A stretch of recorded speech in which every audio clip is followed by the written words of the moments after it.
Hello dear students, very good afternoon.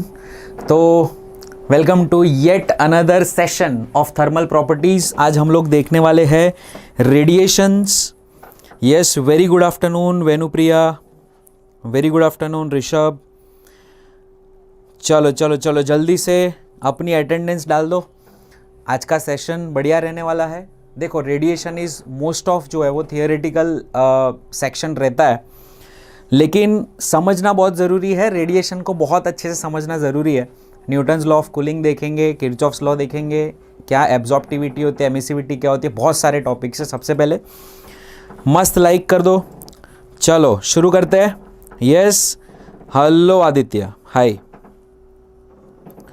Yes, Sunil दर्जी, good afternoon, very good afternoon everyone, very good afternoon बेटा। चलिए तो शुरू करते हैं आज का सेशन, जिसमें हम लोग देखने वाले रेडिएशंस। देखो बेटा, रेडिएशंस जो है वो उसकी कुछ ना कुछ प्रॉपर्टीज़ होती है। जैसे सबसे पहले प्रॉपर्टी क्या है कि भाई कोई भी बॉडी जो है एब्सोल्यूट ज़ीरो टेम्परेचर से ऊपर है, अगर उसका टेम्परेचर एब्सोल्यूट ज़ीरो टेम्परेचर के ऊपर है तो हर एक बॉडी जो है वो रेडिएशन देता है, वो रेडिएशन देता रहता है, कोई भी बॉडी हो। तो एवरी बॉडी हैविंग टेम्परेचर, लिखते जाना बेटा सभी, above absolute zero temperature emits radiation. अब बेटा ये रेडिएशन होता क्या है? जैसे लाइट है ना, लाइट एक तरीके की वेव है, तो रेडिएशन जो है एक तरह का वेव होता है, ठीक है। वो इलेक्ट्रोमैग्नेटिक वेव होता है। कौन सा वेव का फॉर्म है ये? मैक्सवेल ने बताया था कि भाई radiation are electromagnetic waves. Light की तरह होती है ना, लाइट भी इलेक्ट्रोमैग्नेटिक वेव है, तो ये होती है सारी इलेक्ट्रोमैग्नेटिक वेव्स होती है, ठीक है। अब बेटा एक और चीज यहां पे हम लिखेंगे, radiation always travels with speed of light. Speed of light से हर एक इलेक्ट्रोमैग्नेटिक वेव चलती है, तो जो थर्मल रेडिएशंस होता है वो भी बेटा स्पीड ऑफ लाइट से चलता है। यस आरुषि, गुड आफ्टरनून बेटा। यस, तो स्पीड ऑफ लाइट से थर्मल रेडिएशन भी चलता है। फाइन। दूसरा, ये लाइट की तरह रिफ्रैक्शन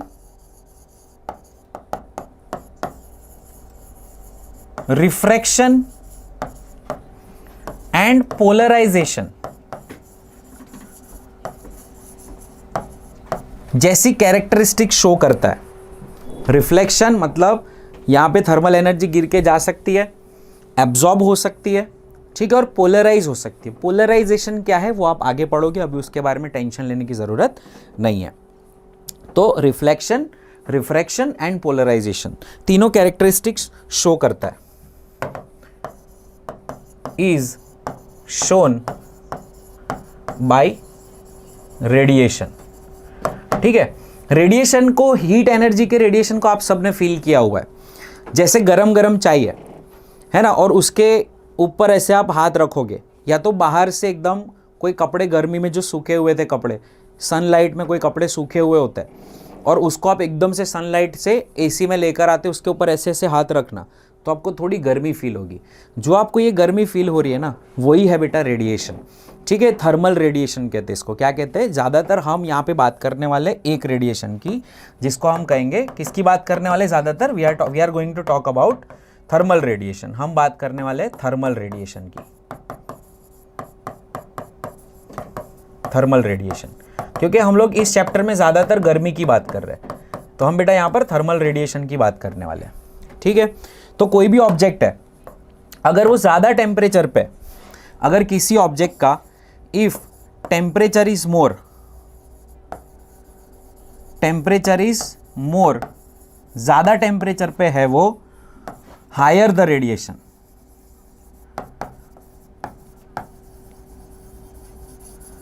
रेडिएशन उतना ज़्यादा होगा, रेडिएशन उतना ज़्यादा होगा।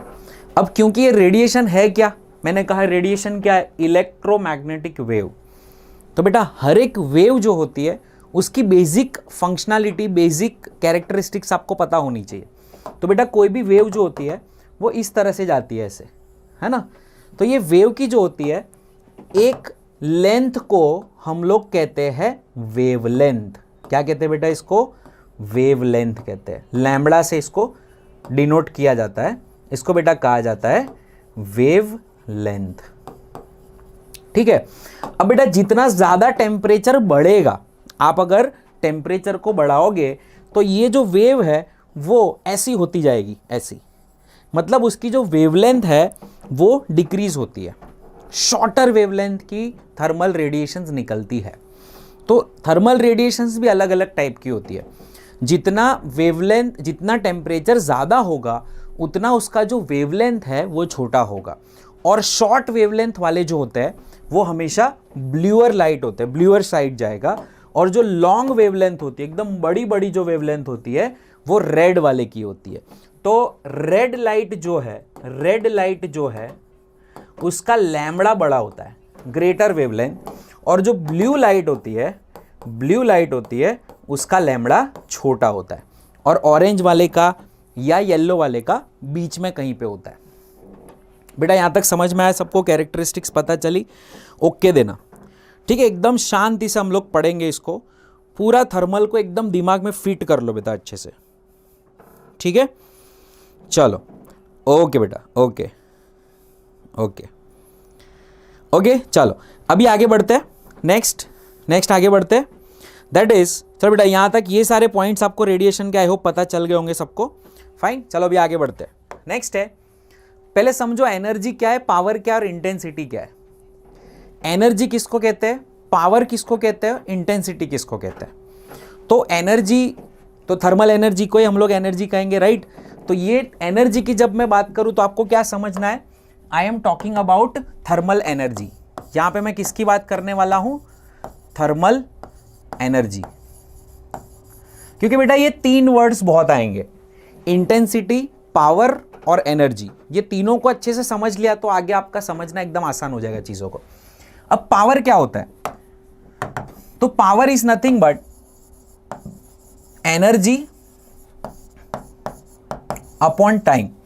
मतलब फॉर एग्जाम्पल मान ले ये कोई बॉडी है, ठीक है, इसमें से थर्मल एनर्जी निकलती है। थर्मल एनर्जी ऐसे निकलती है वेव्स की तरह, ऐसे ऐसे थर्मल एनर्जी निकल रही है ना, थर्मल एनर्जी ऐसे निकल रही है। तो अब ये thermal energy per unit time में कितनी निकलती है वो उसका पावर है। अगर किसी की बहुत ज्यादा निकल रही है तो पावर हाई है उसका, अगर किसी की एक सेकंड में कम निकल रही है तो पावर उसका कम है। तो बेटा पावर क्या है, यूनिट टाइम में निकलने वाली एनर्जी को हम पावर कहते हैं। यूनिट टाइम में निकलने वाली एनर्जी को हम पावर कहते हैं। तो इसका जो यूनिट होता है वो आप सबको पता है, होता है जूल पर सेकेंड, और इसको हम कहते हैं वॉट, इसको हम कहते हैं वॉट। ठीक है बेटा, तो एनर्जी क्या है, एनर्जी मतलब थर्मल एनर्जी। थर्मल एनर्जी और पावर क्या है, थर्मल एनर्जी अपॉन टाइम, मतलब पर यूनिट टाइम में निकलने वाली थर्मल एनर्जी। ऐसी थर्मल एनर्जी जिसको टाइम के साथ बाउंड कर दिया कि भाई एक सेकंड में कितनी निकली उतना बता, खाली एक मिनट में कितनी निकली उतना बता। ठीक है, तो टाइम के साथ अगर आप बाउंड कर दोगे तो वो बन जाता है पावर, और पावर का यूनिट है वॉट। अब बेटा आ जाए इंटेंसिटी। अब देख इंटेंसिटी के साथ एक और चीज हम लेकर आएंगे, एनर्जी अपॉन टाइम तो है ही, लेकिन एरिया भी फिक्स कर दिया।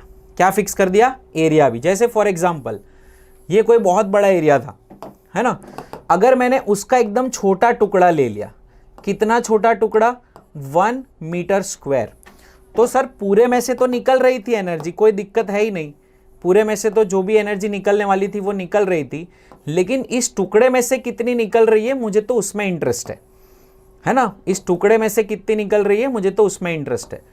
तो ये टुकड़े में से जो एनर्जी बेटा निकलेगी वो यहां पर हम जब कंसीडर करेंगे, इस टुकड़े में से निकलने वाली एनर्जी को हम कंसीडर करेंगे, तो वो हो जाएगा तेरा एनर्जी मतलब जूल अपॉन एक सेकेंड में मतलब सेकेंड इनटू एरिया मतलब मीटर स्क्वायर, और इसको हम ये भी कह सकते हैं वॉट पर मीटर स्क्वायर।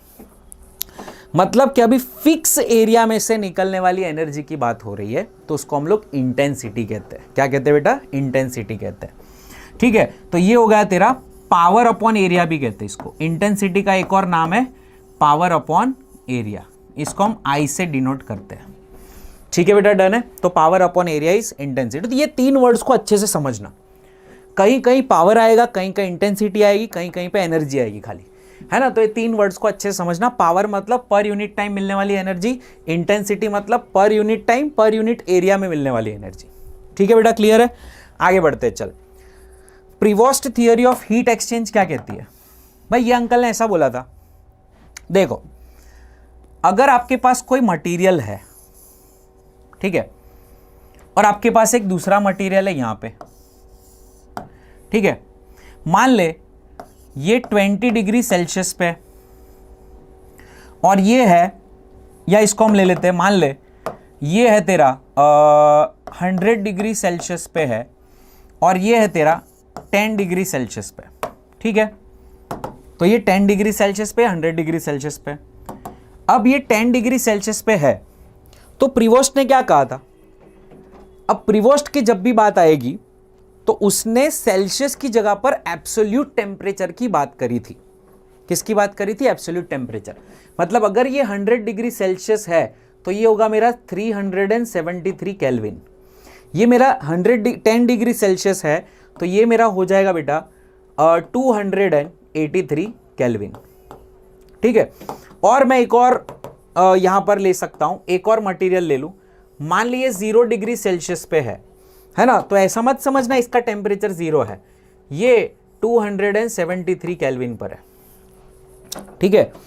तो प्रीवोस्ट ने ऐसा कहा था कि जितनी भी बॉडी 0 केल्विन के ऊपर है, किसी का भी टेम्परेचर, मेरा टेम्परेचर हो या बर्फ का टेम्परेचर हो, मान लीजिए आइस है, ये आइस का टेम्परेचर है भाई, अगर ये 0 केल्विन से ऊपर है, सेल्सियस की बात नहीं करनी है, एब्सोल्यूट टेम्परेचर की बात कर, अगर वो 0 केल्विन से ऊपर टेम्परेचर है तो बेटा वो हमेशा एनर्जी रेडिएट करेगा, मतलब वो हमेशा थर्मल एनर्जी देगा।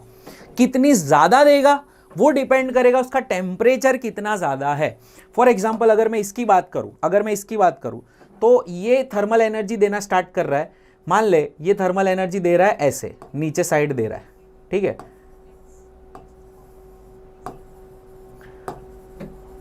ऐसे थर्मल एनर्जी दे रहा है,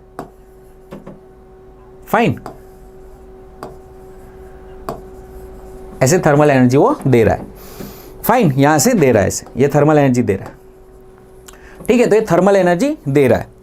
अब ये भी दे रहा है, ये भी दे रहा है, ये कितनी दे रहा है? तो इसकी 283 है केल्विन, 373, इसका ज्यादा है तो ये ज्यादा दे रहा है, लेकिन इसका कम है तो ये कंपैरेटिवली कम दे रहा है। दे तो ये भी रहा है 273 वाला, लेकिन वो सबसे कम दे रहा है,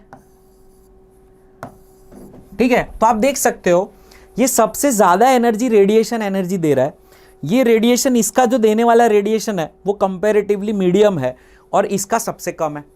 तो आपका टेम्परेचर जितना ज्यादा होगा आप उतना ज्यादा रेडिएशन एमिट करोगे, आपका टेम्परेचर जितना ज्यादा होगा आप उतना ज्यादा रेडिएशन एमिट करोगे।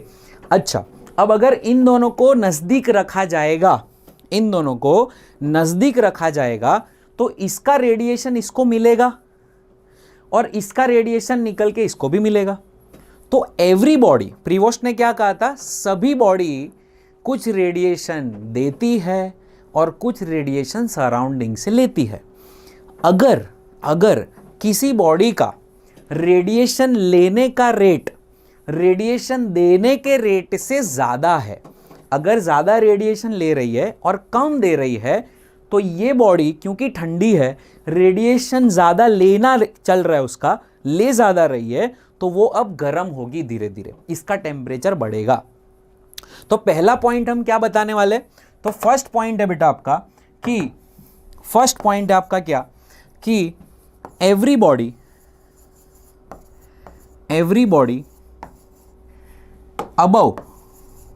above absolute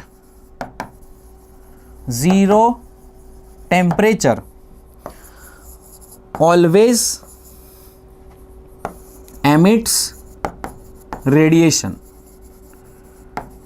and when it comes in contact or near to other body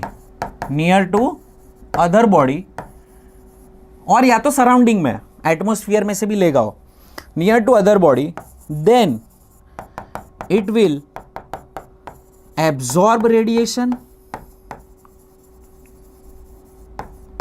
and also emit radiation. दोनों चलता रहेगा, याद रखना, इस पर अच्छे अच्छे क्वेश्चन पूछे भाई। ऐसा नहीं कि 100 डिग्री सेल्सियस वाले को तुम आइस के साथ ला रहे हो, 100 डिग्री सेल्सियस वाले को आइस के पास ला रहे हो, तो क्या हो रहा है, आइस भी इसको कुछ देगा और 100 डिग्री सेल्सियस वाला भी आइस को देगा, लेकिन ज्यादा कौन देगा, 100 डिग्री सेल्सियस वाला ज्यादा रेडिएशन देगा आइस को, इसलिए आइस पिघलता है, आइस का टेम्परेचर बढ़ता है। बेटा समझ में आया, ये अच्छी सी बात है, समझनी जरूरी है, ठीक है। आगे देखते हैं। इफ गिवन रेडिएशन और emitted radiation is greater than absorbed radiation, अगर मैं ज्यादा दे रहा हूं और कम ले रहा हूं, अगर मेरा रेडिएशन देने का रेट ज्यादा है और एब्जॉर्ब करने का कम है, तो मेरा टेम्परेचर घटेगा। तो माई temperature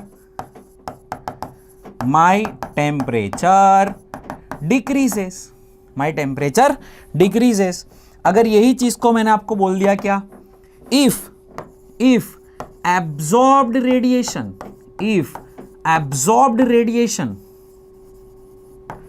is greater than given radiation,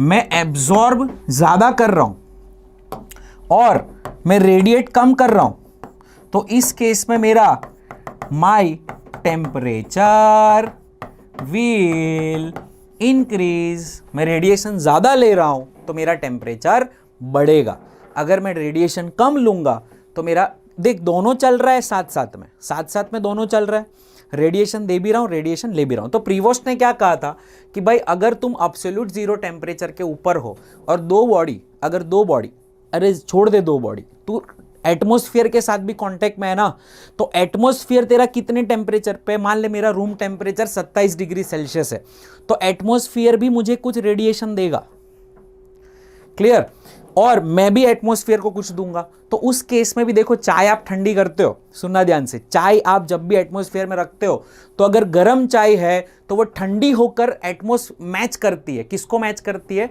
atmosphere के टेम्परेचर को मैच करती है। क्योंकि बेटा अगर वो दोनों सेम टेम्परेचर पे आ गए तो मेरा जो देने का रेट है वो और उसका जो मुझे देने का रेट है वो सेम हो जाएगा, फिर हम दोनों का टेम्परेचर चेंज नहीं होगा, एटमॉस्फेयर का और मेरा टेम्परेचर सेम हो जाएगा। तो याद रखना, अगर कोई आपको ऐसा कहता है, कि एक बॉडी है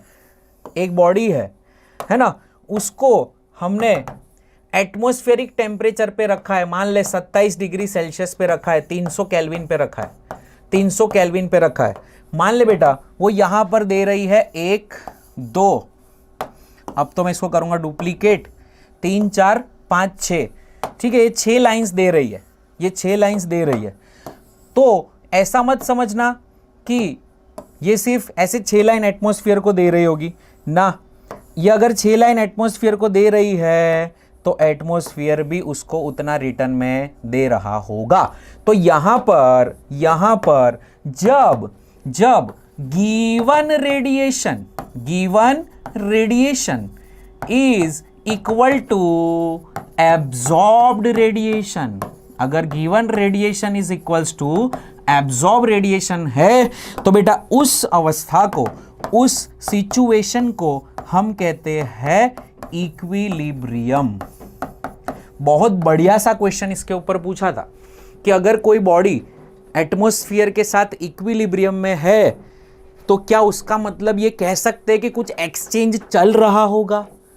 डेफिनेटली चल रहा होगा, एटमॉस्फेयर से कुछ ले रहा होगा और एटमॉस्फेयर को वो कुछ दे रहा होगा, लेकिन लेने वाला रेडिएशन और देने वाला रेडिएशन सेम हो जाने की वजह से कोई भी टेम्परेचर का फर्क नहीं आएगा, ना एटमॉस्फेयर में फर्क आएगा, ना बॉडी में फर्क आएगा। बेटा ये प्रीवोस्ट थियरी सबको समझ में आई कि नहीं, हाँ के ना?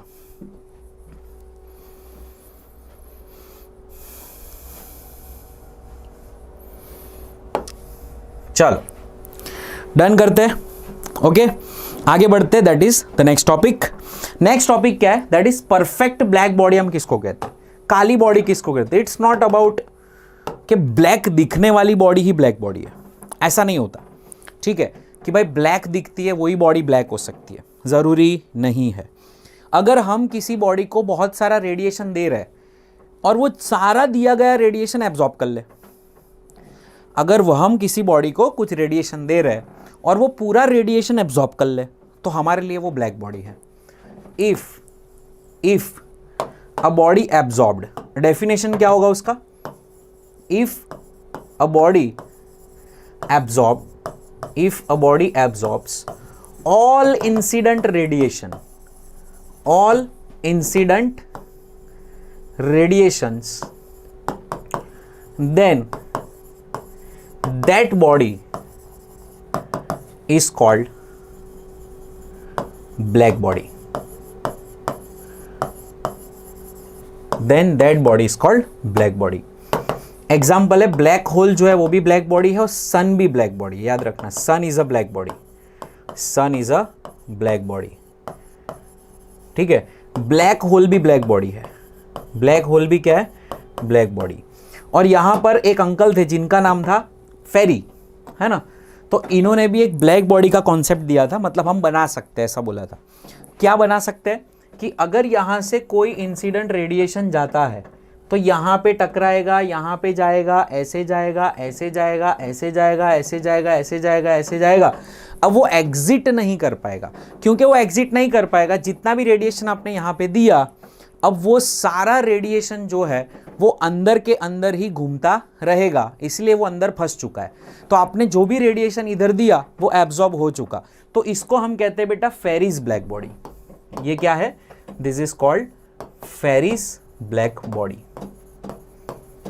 ठीक है। जैसे कोयला ब्लैक कलर का होता है, वो भी ऑलमोस्ट 90% ऑफ रेडिएशंस अपने एब्जॉर्ब कर लेता है ना। काला कलर देखो सारा लाइट एब्जॉर्ब कर लेता है, तो हम ऐसे, क्योंकि ब्लैक कलर होता है ना, वो सारा लाइट एब्जॉर्ब कर लेता है, इसीलिए उसको ब्लैक बॉडी से कहते हैं। जरूरी नहीं है कि वो बॉडी काली दिखनी चाहिए, जरूरी नहीं है। सन कहाँ ब्लैक है, तो सन को भी हम क्या कहते हैं? ब्लैक बॉडी कहते हैं ना। तो दैट्स वाई ये हो गया एक ब्लैक बॉडी का डेफिनेशन, कि भाई ऐसी बॉडी जो जितना भी आप एनर्जी दोगे, रेडिएंट एनर्जी, वो सारी के सारी एनर्जी को एब्जॉर्ब कर लेगा, तो उसको हम ब्लैक बॉडी कहेंगे, ठीक है बेटा। चल आगे बढ़ते हैं अभी। Absorption, reflection and emission of radiation, not emission, is transmission, ठीक है। चलो तो अभी देखो, ये है तेरा इंसिडेंट पावर, मतलब पावर जो मैंने इंसिडेंट किया, ठीक है। उसमें से कुछ हो जाएगा रिफ्लेक्ट, है ना, कुछ हो जाएगा एब्जॉर्ब और कुछ हो जाएगा ट्रांसमिट, ठीक है। अब टोटल पावर जो इंसिडेंट किया उसमें से कुछ हो गया एब्जॉर्ब, कुछ हो गया रिफ्लेक्ट और कुछ हो गया ट्रांसमिट, है ना। अगर बेटा मैं इन सबको क्यू इंसिडेंट से डिवाइड कर दूं तो इनको हमने कुछ नाम दिया गया है। सबको अगर मैं क्यू इंसिडेंट से डिवाइड कर दूं तो ये हो जाएगा बेटा मेरा 1, ये हो जाएगा मेरा Q A by Q I, absorbed incident energy upon जो absorbed energy upon incident energy. मान ले 20% एब्जॉर्ब किया 100% में से, तो 20/100, तो उसकी जो भी वैल्यू आई उसको हम ए से डिनोट करते हैं। प्लस ये है रिफ्लेक्ट किया, मान ले 20% इसने क्या किया? रिफ्लेक्ट किया, एब्जॉर्ब किया 20% और पूरा के पूरा ट्रांसमिट कर दिया बाकी का 60%, ठीक है बेटा। तो यहां पर हम ये कह सकते हैं कि इनका अगर आप रेशियो निकालोगे तो इसको हम स्मॉल आर से डिनोट करते हैं और इसको हम स्मॉल टी से डिनोट करते हैं। अगर आप ए, आर और टी का रेशियो निकालोगे, मान ले चल इसका 20% था तो 20/100 हुआ, है ना। रिफ्लेक्ट भी कितना हुआ था? 20% ही हुआ था, तो ये भी 20/100 of Q I, Q I गेले हो जाएगा, और यहाँ पर बेटा 60/100 हो जाएगा। अगर आप इसको अच्छे से कैलकुलेट करोगे तो 100/100 तेरी वैल्यू आएगी 1। तो यहाँ पर हम ये कह सकते हैं कि आपने अगर बहुत सारी एनर्जी दी है तो कोई बॉडी क्या करेगी? कुछ एब्जॉर्ब करेगी, कुछ ट्रांसमिट कर देगी और कुछ करेगी रिफ्लेक्ट, है ना। जैसे लाइट भी गिरता है तो यहाँ पे लाइट गिरा तो कुछ रिफ्लेक्ट हो जाएगा, कुछ अगर ये क्या कह सकते हैं इसको, ट्रांसपेरेंट है तो बहुत सारा ट्रांसमिट हो जाएगा, और अगर ये अच्छा एब्जॉर्बर है तो कुछ सारा एब्जॉर्ब कर लेगा, है ना। एक गुड एब्जॉर्बर है। अगर ब्लैक बॉडी है, अगर मैं बात करूंगा किसकी, ब्लैक बॉडी की, तो बेटा अगर ब्लैक बॉडी है तो ब्लैक बॉडी के लिए एब्जॉर्प्टिविटी जो है वो 1 होती है। एमिशन वो करेगा ही नहीं, ट्रांसमिशन भी नहीं करेगा। ब्लैक बॉडी है, सब कुछ एब्जॉर्ब करेगा, तो यहां पर सारा का सारा 100% उसका एब्जॉर्प्शन ही होगा। यहाँ पे 0 0 आएगा, मतलब यहाँ पे 0% 0% 100%, तो ये 0 होगा, ये 0 होगा। अगर कोई बॉडी ऐसी है जिससे हम कहते हैं परफेक्ट एमिटर, कैसी बॉडी है, जो है perfect reflector, sorry not emitter, कैसी बॉडी है, परफेक्ट रिफ्लेक्टर, तो परफेक्ट रिफ्लेक्टर का R1 होता है ना। इसको हम एमिटर को हम रिफ्लेक्टर कहते हैं, R1 होता है, A 0 होगा और ट्रांसमिशन भी उसका 0 होगा। और अगर कोई बॉडी ऐसी है जो परफेक्ट ट्रांसमीटर है, कैसी बॉडी है, परफेक्ट ट्रांसमीटर है, तो बेटा परफेक्ट ट्रांसमीटर वाली बॉडी का T1 होगा, A जो है वो 0 होगा और R जो है वो भी 0 होगा। तो आई होप बेटा आपको ये समझ में आया होगा ये टॉपिक। आगे बढ़ते हैं, है ना, चलो आगे बढ़ते हैं। यस, नेक्स्ट है एब्जॉर्प्टिव पावर क्या होता है ना। तो देखो, ओके बेटा, समझ में आ रहा है सबको, ओके देना, ओके देना बेटा। लास्ट टॉपिक सबका क्लियर हुआ कि नहीं, ओके देना। Yes, okay okay okay okay, चलो आगे बढ़ते हैं नेक्स्ट। तो देखो एब्जॉर्प्टिव पावर क्या होता है, तो यहां पर जो आपने एनर्जी एब्जॉर्ब करी अपॉन एनर्जी इंसिडेंट, ठीक है। अभी अगर इसको डिवाइडेड बाय टाइम कर दूं तो काफी बुक में ऐसा भी बोलते हैं भाई कि absorbed power upon power incident, ठीक है। तो कोई दिक्कत है ही नहीं, इसको डिवाइडेड बाय टाइम कर दो तो एनर्जी अपॉन टाइम पावर हो जाएगा, तो कंफ्यूज होने की जरूरत नहीं है, ठीक है। सर एनर्जी ले कि पावर ले, बात सेम ही है भाई, रेशियो है, रेशियो है, कोई दिक्कत ही नहीं है, ठीक है। तो इसी को हम कह देते हैं ए। अब ब्लैक बॉडी का ए जो है वो 1 होता है, क्यों, क्योंकि ब्लैक बॉडी को आप जो भी दोगे वो सबका सब एब्जॉर्ब कर लेगा, 100% एब्जॉर्प्शन होता है बाय ब्लैक बॉडी, ठीक है बेटा। तो इसी वजह से हम ये कहते हैं कि अगर ब्लैक बॉडी 100% एब्जॉर्प्शन कर रही है तो इसी वजह से हम कहते हैं कि उसका ए जो है वो कितना होता है, 1 होता है। तो 100% एब्जॉर्प्शन करती है ब्लैक बॉडी। अब नेक्स्ट है emissive power and spectral emissive power. Emissive power and spectral emissive power, ये थोड़ी समझने वाली चीज है, ओके। चल बेटा ध्यान से सुनना, अच्छे से सुनना, ठीक है। तो आपका जो भी कोई बॉडी है वो कोई भी एनर्जी रेडिएट कर रहा है, मान ले ये एनर्जी रेडिएट कर रहा है ना। तो एक्चुअली यहां पे लिखा पावर है, लेकिन एक्चुअली इसका जो फॉर्मूला है वो इंटेंसिटी का है। यहां पर बच्चे कंफ्यूज होते हैं, ठीक है। उसको बोलते पावर है लेकिन फॉर्मूला किसका है, इंटेंसिटी का है, ठीक है, जो मैंने आपको पहले ही समझाया, राइट। तो यहां पर एमिसिव पावर किसको कहते हैं, तो भाई एनर्जी रेडिएटेड, वापस देखना, एनर्जी रेडिएटेड पर यूनिट टाइम पर यूनिट एरिया, तो इसी को हम लोग कहते हैं एमिसिव पावर कैपिटल ई। तो ये है तेरा Q divided by A into delta T, या तो इसको डेल्टा Q भी कह सकते हैं, ये इसका फॉर्मूला है, ठीक है। अभी देखना बेटा, ध्यान से सुनना, ये हो गई टोटल एनर्जी आप जो दे रहे हो पर unit area, that is your emissive power, जो एमिट कर रहे हो एट अ गिवन टेम्परेचर। कोई भी एक टेम्परेचर पर आप जो एनर्जी एमिट कर रहे हो उसकी बात हो रही है। अब यहाँ से बेटा चालू हो रही है ऐसी चीज़ें जो एंड तक कनेक्टेड रहेगी। तो ये वाली जो स्लाइड है उसमें आपको बहुत ध्यान से सुनना है, बहुत ध्यान से सुनना है, ठीक है, अच्छे सारी चीज़ें समझनी है।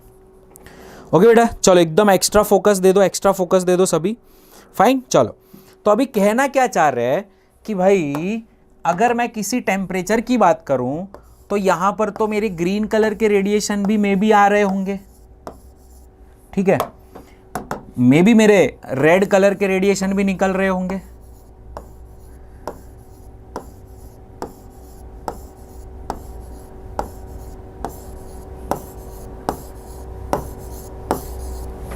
मे बी मेरे पास ब्लू कलर के रेडिएशन भी होंगे,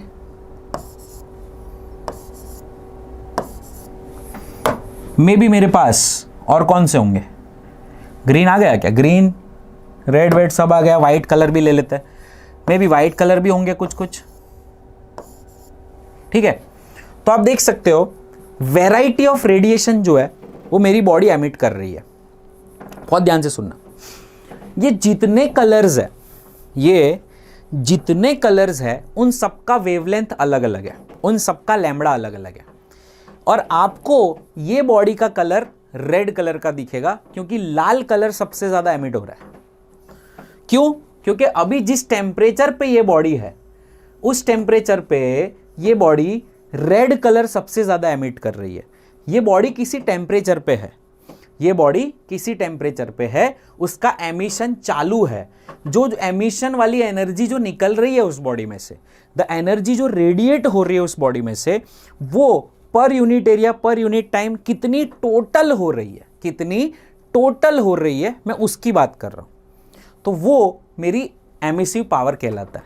टोटल एनर्जी रेडिएटेड पर unit area per unit time, that is called emissive power. ये कहते इसको पावर है लेकिन फॉर्मूला यहां पे लिखते इंटेंसिटी का है, इसलिए बच्चे थोड़े बहुत कंफ्यूज रहते हैं इसको लेकर कि साला पावर है तो ये ऐसा इसका क्यों आ रहा है, यूनिट ऐसा क्यों आ रहा है। ठीक है, देखो एब्जॉर्प्टिव पावर जो था ना वो यूनिटलेस क्वांटिटी थी, ये यूनिटलेस नहीं है। Joule per metre square per second, मतलब वॉट पर मीटर स्क्वायर इसका यूनिट होता है। यूनिट क्या होता है इसका? यूनिट होता है वॉट पर मीटर स्क्वायर। अब आ जाते बेटा spectral emissive power. Spectral emissive power पे आ जाते हैं। देखो मान लो स्पेक्ट्रल एमिसिव पावर क्या है, यही एग्जांपल को मैं ले रहा हूं, इसको मैं थोड़ा कॉपी करना चाहूंगा, इसको थोड़ा हटा देते हैं ऐसे स्लाइड को और इसको हम कॉपी कर लेते हैं, तो स्लाइड भी कॉपी कर लेगा। ठीक है, मैं इसको यहां से कॉपी कर लेता हूं।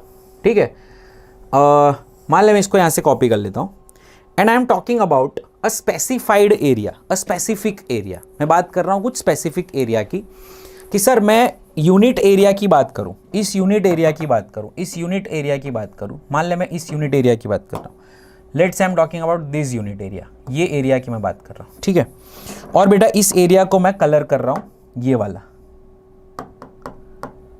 ठीक है, ये वाला एरिया को मैं कलर कर रहा हूं। ठीक है, लेट्स से थोड़ा और उसको सही से बनाते हैं। हाँ, सो I am talking about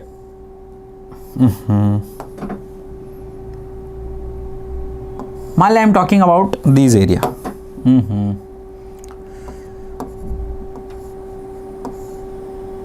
this area, ठीक है, ये एरिया की मैं बात कर रहा हूं। ठीक है, इस एरिया की बात कर, इतना ये जो है ना उस एरिया की मैं बात कर रहा हूं। तो मैं इसको कुछ कलर दे रहा हूं यहां पे, लेट्स कलर इट। ये जो मैंने हाईलाइट किया उस एरिया की बात कर रहा हूं। इसमें आप देख सकते हो, इसमें आप देख सकते हो बेटा, इसमें आप देख सकते हो कि इसमें लाल लाल वाले भी है, 1 2 3 4 5 ले लेते हैं लाल वाले। लाल वाले कितने हैं? 5 है ना, लाल वाले 5 है। ग्रीन वाले 2 है, ग्रीन वाले कितने हैं? 2। एक ये वाला है और एक ये वाला है, एक ये वाला। वाइट वाला कितना है? 1। और ब्लू वाले कितने हैं? ब्लू वाले भी 2 है ना, हाँ ब्लू वाले भी 2 है। ठीक है, तो जैसे हमने बेटा इस एरिया की बात की, उस एरिया में रेड कलर की वेवलेंथ वाले जो थे, रेड कलर की वेवलेंथ वाले जो थे, लैम्बडा रेड, उसकी सबसे ज़्यादा वैल्यू थी। वाइट कलर वाला जो था लैम्बडा वाइट, उसकी सबसे कम वैल्यू थी। और लैम्बडा ब्लू वाले 2 थे और लैम्बडा ग्रीन वाले 2 थे। ठीक है, अब मैं बेटा बात करने वाला हूं उस एनर्जी की जो वो पर्टिकुलर वेवलेंथ तुझे देने वाली है। मान ले इसमें इस एरिया, इतने ही एरिया की अगर मैं यहां पे बात करूं तो इसमें टोटल एनर्जी मिल रही थी तुझे, मान ले 50 यूनिट मिल रही थी, लेकिन उसमें से मान ले 30 यूनिट तो यही दे रहा था रेड वाला, ब्लू वाला दे रहा होगा तुझे 20 यूनिट, 10 यूनिट दे रहा, 5 यूनिट ये दे रहा है, 7 यूनिट ये दे रहा है, 3 यूनिट ये दे रहा है मान ले। तो यहां पर अगर 50 जूल एनर्जी मिल रही है, 50 जूल एनर्जी मिल रही है, तो मान ले 25 ये दे रहा है, 5 ये दे रहा है, 10 ये दे रहा है, और जो बचा वो ये दे रहा है। तो आपका ये जो स्पेक्ट्रम है वो वेवलेंथ के हिसाब से कितनी एनर्जी दी जा रही है, कौन सा वेवलेंथ कितनी एनर्जी दे रहा है, उसको हम लोग स्पेक्ट्रल एमिसिव पावर कहते हैं। तो यहां पर इसको हम कहेंगे, ये जो पावर है तुम्हारा पर यूनिट लैम्बडा, इसको हम डीई बाई डी लैम्बडा से डिनोट करते हैं, ये है तुम्हारा ई लैम्बडा। और अगर तेरे को टोटल एमिसिव पावर चाहिए तो ई लैम्बडा इंटू डी लैम्बडा को मल्टीप्लाई करके इंटीग्रेट कर, ठीक है, ई लैम्बडा इंटू डी लैम्बडा को मल्टीप्लाई करके इंटीग्रेट फ्रॉम 0 टू इन्फिनिटी, तो जितने भी वेवलेंथ के रेडिएशन की वजह से तेरा टोटल एमिसिव पावर होगा वो तुझे मिल जाएगा। मतलब यहाँ पे डी हटा देते हैं, आपको टोटल ई मिलेगा। तो ये फॉर्मूला भी बहुत इंपॉर्टेंट फॉर्मूला है। तो spectral emissive power is nothing but total emissive power per unit wavelength, total emissive power और emissive power per unit wavelength. Per unit wavelength उस वेवलेंथ की जो क्या कहते हैं गैप है वो कितना पावर दे रही है, उसको हम ई लैम्बडा कहते हैं। इसको हम थोड़ा और अच्छे से समझेंगे, वीन्स डिस्प्लेसमेंट लॉ। वीन्स डिस्प्लेसमेंट लॉ और दूसरी एक चीज़ है बेटा, इसका ग्राफ आएगा एक आपको, ई लैम्बडा और लैम्बडा का ग्राफ आएगा। तो वो जो ग्राफ होता है वो कैसा होता है वो भी मैं आपको बता देता हूँ। उसके बाद हम एमिसिविटी भी देख लेते हैं, है ना। तो ये ग्राफ है ना, वो आपको कुछ ऐसा दिखेगा। सी, अगर आप ग्राफ प्लॉट करोगे, किसका ग्राफ प्लॉट करेंगे, lambda versus spectral emissive power E lambda. तो बेटा यहां पर क्या होगा, देखो जैसे मान लीजिए ये ऐसे करके जा रहा है तेरा ग्राफ, ठीक है। तो इसमें होगा क्या कि इसमें कुछ हिस्सा जो है, इसमें कुछ हिस्सा जो है ना, इसमें मान ले कुछ हिस्सा जो है वो कुछ कलर्स का होगा,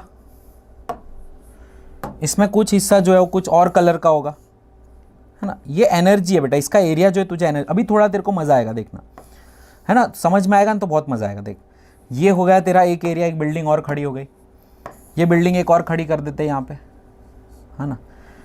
फिर अपनी ये रेड वाली बिल्डिंग होगी क्योंकि वो सबसे ज़्यादा तो ये रेड वाले का ही था, है ना। उसके बाद हम अलग अलग कलर्स, है ना, यहाँ पे अलग अलग कलर्स आप यहाँ भी ले सकते हो, है ना। और यहाँ पे मैं और कुछ कलर्स ले सकता हूँ, इफ़ आई कैन, यहाँ पे एक और कलर ले लेता हूँ, ठीक है। मान ले इसको हम कुछ और कलर देते, पिंक दे देते हैं, ठीक है, पर पिंक ऑलरेडी आ गया। बट समझ लो मैं क्या मैं समझाना चाह रहा हूँ, तुम समझ लो, ठीक है। सुना बेटा ध्यान से, ये पकड़ के रखना, ये कंसेप्ट सबसे इंपॉर्टेंट है, ध्यान से देखना। देखो यहाँ पे जो मैं बात कर रहा हूँ ना, वो एक रेंज की बात कर रहा हूँ। किसकी बात कर रहा हूँ, ये क्योंकि लैम्बडा है, ये लैम्बडा, तो मैं डी लैम्बडा के छोटी सी रेंज की बात कर रहा हूँ, ठीक है बेटा। ये डी लैम्बडा की मैं छोटी सी रेंज की बात कर रहा हूँ। तो इस छोटी सी रेंज जो डी लैम्बडा है उसको अगर मैंने इससे मल्टीप्लाई किया, इससे, तो मुझे ये एरिया मिलेगा, ये एरिया मिलेगा, ये एरिया मिलेगा। ये एरिया मुझे क्या देगा, तो ये क्या है, ई लैम्बडा है। तो बेटा अगर मैं ई लैम्बडा को मल्टीप्लाइड बाय डी लैम्बडा करूंगा, डी लैम्बडा करूंगा, तो मुझे एक ई मिलेगा, किसका, रेड कलर वाले का। किसका मिला, रेड कलर वाले का। अगर बेटा उसी में मुझे ग्रीन कलर वाले का चाहिए, तो ये ग्रीन कलर वाले का ई लैम्बडा है, तो ई लैम्बडा ग्रीन मल्टीप्लाइड बाय ये डी लैम्बडा ग्रीन कलर वाले का जो रेंज है, ग्रीन कलर वाले के जो रेंज है उससे मल्टीप्लाई करूंगा, तो मुझे ये वाला एरिया मिलेगा।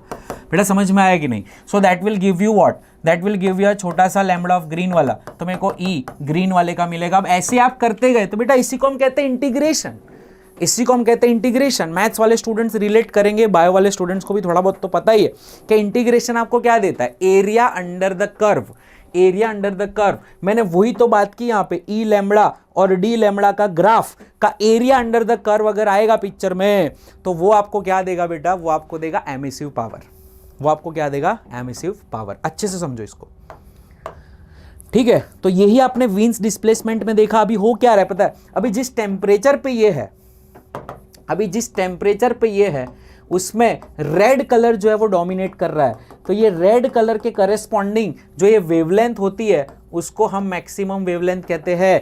मैक्सिमम इंटेंसिटी वाले की वेवलेंथ है ये, इसकी इंटेंसिटी सबसे ज़्यादा है, इसकी इंटेंसिटी सबसे ज़्यादा होती है, ठीक है। और इसी को हम लोग लैम्बडा एम कहते हैं, और इसी के ऊपर बेस्ड है तुम्हारा वीन्स डिस्प्लेसमेंट का लॉ। ठीक है बेटा, समझ में आ रहा है? फाइन बेटा, मज़ा आ रहा है, समझ में आ रहा है? ओके देना, यस फाइन।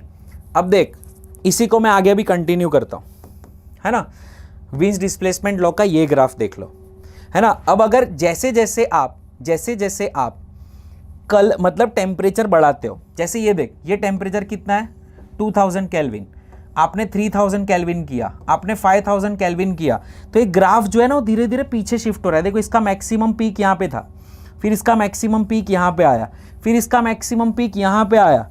इसका मतलब वो पहले रेड कलर के जोन में था, फिर वो येलो कलर के जोन में आया, है ना। देखो आप यहाँ पे देख सकते हो, ये पहले किसके कलर के जोन में था, ये डार्क रेड के जोन में था, फिर ये कौन से कलर के जोन में आया, ये येलो के जोन में आ गया। अब ये किसकी जोन में है बेटा, ब्लूइश की जोन में है, क्योंकि ब्लू कलर जो है, देखो आप जैसे जैसे टेम्परेचर बढ़ाओगे, मैंने कहा था आपका रेडिएशन भी बढ़ता है, रेडिएशन भी बढ़ता है, और आपका रेडिएशन तो बढ़ता ही है, लेकिन जो वेवलेंथ है वो ब्लू कलर की सबसे शॉर्ट होती है। मैंने बात करी थी, यहाँ पे देख लो, ब्लू कलर की वेवलेंथ जो सबसे छोटी होती है, मैंने यहाँ पे बात की थी, यहाँ पे बात की थी, यहाँ पे बात की थी, यहाँ पे बात की थी। तो ब्लू कलर की वेवलेंथ छोटी होती है, शॉर्ट। रेड कलर की वेवलेंथ बड़ी होती है। इसी वजह से हम बेटा यहाँ पे कह सकते हैं कि अगर वेवलेंथ की बात करी जाए, अगर वेवलेंथ की बात करी जाए, तो रेड कलर का लैम्बडा जो है, रेड कलर का लैम्बडा जो है वो ब्लू कलर के लैम्बडा के कंपैरिजन में बड़ा होता है। इसीलिए आप अगर किसी चीज को गर्म करते जाओ तो वो सबसे पहले रेडिश होगी, और जैसे जैसे उसका टेम्परेचर बढ़ेगा वो ब्लूइश होती जाएगी। अगर आप लोहे को गर्म करते हो तो एक टेम्परेचर ऐसा आएगा, एक टेम्परेचर ऐसा आएगा कि वो लोहा आपको येलोइश दिखेगा, इससे पहले वो रेड कलर का होगा।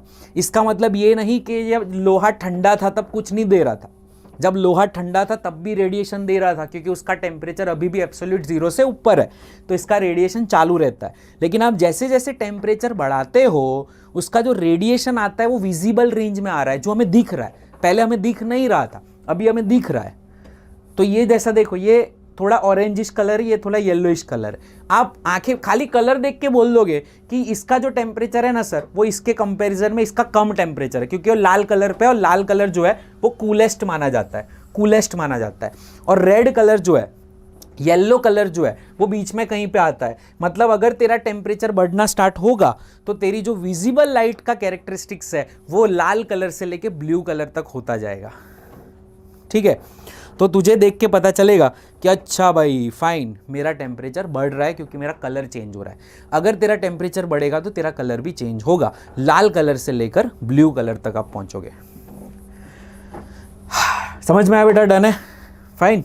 अब देखो यहाँ पे एक और चीज देख लेते हैं। एमिसिविटी क्या थी? तो एमिसिविटी थी emissive power of a body at temperature T upon emissive power of a black body at the same temperature. देखो अब ब्लैक बॉडी जो है, ब्लैक बॉडी की जो एमिसिविटी होती है ना वो 1 होती है फॉर ब्लैक बॉडी।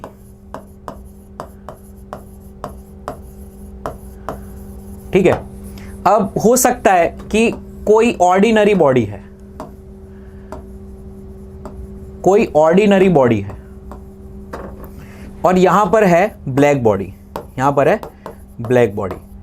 तो एमिसिविटी नक्की करना है आपको, इसकी वैल्यू 0 से 1 के बीच में होगी।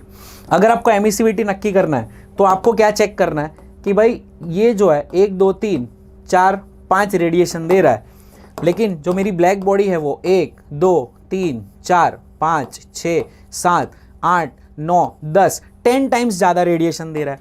तो अगर इसका जो एमिसिव पावर है, इसका जो एमिसिव पावर है मान ले 20 वॉट है, और जो ब्लैक बॉडी का एमिसिव पावर है 40 वॉट है, 40 वॉट पर मीटर स्क्वायर, इसका है 20 वॉट पर मीटर स्क्वायर। तो बेटा इसका और इसका जो रेशियो आप निकालोगे वो एमिसिविटी इस बॉडी की मिलेगी 20 divided by 40 that is equals to 0.5। इसका कोई यूनिट नहीं होता, ये यूनिट लेस होती है, ये यूनिट लेस क्वांटिटी है। तो कुछ नहीं करना कि भाई मेरी कितनी एमिशन है और ब्लैक बॉडी का कितना एमिशन है, उसका जो रेशियो होता है उसी को हम लोग बेटा कहते हैं एमिसिविटी। आई होप तुझे समझ में आया होगा। नेक्स्ट है ये Wien's displacement law. Wien uncle ने क्या बोला वो मैंने पीछे आपको ग्राफ में समझा दिया। अंकल ने ऐसा बोला कि भाई अगर आप ई लैम्बडा और लेट्स से लैम्बडा का अगर आप ग्राफ ड्रॉ करते हो, अगर ई लैम्बडा और लैम्बडा का ग्राफ ड्रॉ करते हो तो भाई ये कुछ ऐसा होता है, ऐसा है ना। और अगर टेम्परेचर कम है तो ऐसा होगा, अगर टेम्परेचर और कम है तो वो ऐसा होगा। तो आप यहां पे देख सकते हो कि इसका जो लैम्बडा m1 है एट अ टेम्परेचर T1, इसका जो लैम्बडा m2 है एट टेम्परेचर T2, और इसका जो लैम्बडा है वो लैम्बडा m3 है एट टेम्परेचर T3। तो यहां पर अंकल ने बोल दिया कि भाई अगर temperature T3 is greater than T2 is greater than T1 है तो lambda m1 is greater than lambda m2 is greater than lambda m3 होगा। तो यहां पर सीधा सीधा पता चलता है कि lambda is inversely proportional to temperature. ये T जो है वो बेटा एब्सोल्यूट टेम्परेचर है, केल्विन में ही होना चाहिए, याद रखना। अगर इसमें गड़बड़ की तो मरे तुम। ठीक है, ये कैसा टेम्परेचर है? It's an absolute temperature. Absolute temperature बेटा हमेशा केल्विन में होता है। एब्सोल्यूट टेम्परेचर हमेशा केल्विन में होता है। ठीक है, तो lambda is inversely proportional to T, तो lambda is equals to B by T, और जो बी है that is called Wien's constant. B की वैल्यू क्या है? बी क्या है? Wien's constant. बताओ बेटा बी का यूनिट क्या होगा? यस, एम आई ऑडिबल ना? अच्छा, लेग क्यों आ रहा है?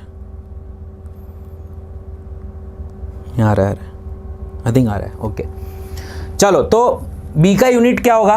तो बेटा बी का फॉर्मूला क्या होगा? Lambda into T which is metre into kelvin, और we can say centimetre into kelvin. और बेटा इसकी वैल्यू जो है सेंटीमीटर इंटू कैल्विन की वैल्यू है 0.282 सेंटीमीटर कैल्विन होती है।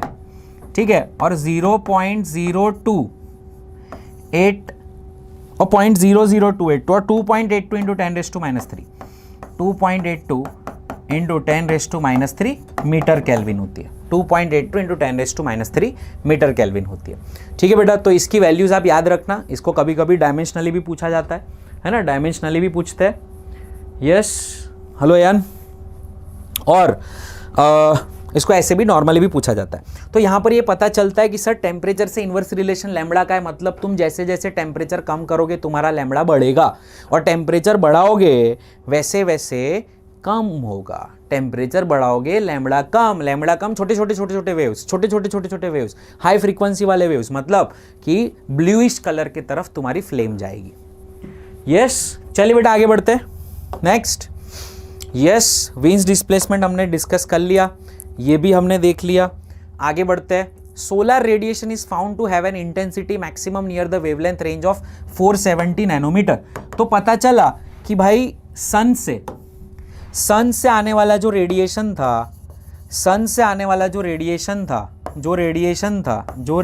था, उसका मैक्सिमम जो लैम्बडा था वो 470 नैनोमीटर था, है ना, 470 नैनोमीटर था। तो बताओ कि भाई सोलर का टेम्परेचर कितना होगा? तो सन का टेम्परेचर निकाल सकते हैं। कैसे? Lambda equals to B by T, तो temperature equals to B by lambda. B की वैल्यू है 2.82 इंटू 10⁻³ अपॉन लैम्बडी कितनी अपनी 470 नैनोमीटर, तो इट इज 470 इंटू 10⁻⁹ मीटर। इसको बेटा आप करोगे तो आपको कुछ 6000 केल्विन के आसपास टेम्परेचर होता है सन का, वो आपको मिल जाएगा। ठीक है बेटा, समझ में आया? ओके ओके,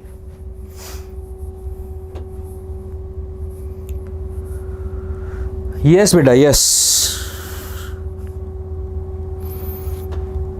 गुड, यस बेटा। चलो आगे बढ़ते हैं, अभी और अच्छे मार्क्स लाने हैं सबको पीएबीटी में, है ना। चलो, तो ये अपना सन था, सन को पेंट कर देते हैं। अच्छा नहीं लगता है, लाल लाल कर देते, चलो गुड। अब आगे बढ़ते, चलो थोड़े नोट्स वाइब्रेंट लगनी चाहिए अपनी। स्टीफन बोल्ट्जमैन लॉ, अब ये अंकल ने क्या बोला था, चलो देखते हैं। यस बेटा, यस बेटा, यस वेनु प्रिया, डन बेटा, सबको समझ में आ गया ये, सबको समझ में आ गया ये, फाइन। चलो अभी स्टीफन्स लॉ देखते हैं। स्टीफन्स लॉ क्या कह रहा है, लेट्स अंडरस्टैंड इट। कोई भी बॉडी का जो रेडिएशन है, रेडिएशन मतलब जो पावर है, अब मैं पावर की बात कर रहा हूँ। पावर मतलब original power, not intensity. Power मतलब वॉट, पावर मतलब वॉट, और इंटेंसिटी मतलब वॉट पर मीटर स्क्वायर, ठीक है। तो यहाँ पे आई थिंक इंटेंसिटी की बात करेंगे। हाँ अंकल इंटेंसिटी की बात कर रहे थे। तो जो इंटेंसिटी है किसी भी बॉडी की, कोई भी गिवन टेम्परेचर पे जो इंटेंसिटी है, इंटेंसिटी मतलब energy per unit area per unit time, energy per unit area per unit time is equal to और it's proportional to the fourth power of temperature, ऐसा अंकल ने बोला था, ठीक है। और ये जो है Q बाई टी, इसको मैं पावर कह सकता हूँ P। तो पावर इज इक्वल्स टू, ये एरिया ऊपर चला जाएगा, एरिया T⁴ और दो कांस्टेंट और लगेंगे, एक एमिसिविटी लगेगा और एक सिग्मा लगेगा, ठीक है। तो sigma EA T⁴, sigma EA T⁴, ये हो गया तुम्हारा पावर। जो पावर होता है वो सिग्मा EA T⁴ जितना होता है। किसका पावर, रेडिएशन के निकलने का power. Per unit time radiation कितना निकलेगा वो किस पे डिपेंड करता है भाई, एरिया कितना है, तेरी एमिसिविटी कितनी अच्छी है, और sigma is nothing but it is called Stefan Boltzmann constant. और इसकी वैल्यू बहुत ही आसान है समझना, सिग्मा की वैल्यू याद रखना बहुत ईजी है, 5 6 7 8 5.67 इंटू 10⁻⁸, ठीक है। और इसका यूनिट क्या होगा, इसका यूनिट होगा वॉट पर मीटर स्क्वायर केल्विन⁴, वॉट पर मीटर स्क्वायर केल्विन⁴, वॉट पर मीटर स्क्वायर केल्विन⁴। आवाज आ रहा है बेटा सबको, फाइन ओके। चलो वॉट पर मीटर स्क्वायर केल्विन⁴, तो ये बेटा सिग्मा की वैल्यू आ गई। अब ये इंटेंसिटी है, जो रेडिएशन निकल रहा है उसकी इंटेंसिटी है। तो स्टीफन ने कुछ रिसर्च किया था, प्रैक्टिकली रिसर्च किया और बताया कि भाई तेरा जो टेम्परेचर है वो फोर्थ पावर पे, टेम्परेचर के फोर्थ पावर पे तुम्हारा जो ये डिपेंड करता है। पावर जो है वो टेम्परेचर के फोर्थ पावर के प्रोपोर्शन में, T⁴।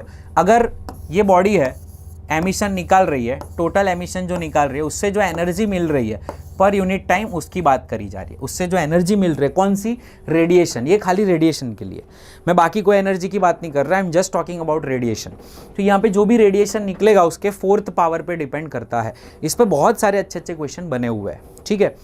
तो यहाँ पर अगर हम इफेक्टिव पावर की बात करें, मान ले अगर यहाँ पे मैं बात करता हूँ, if an object is kept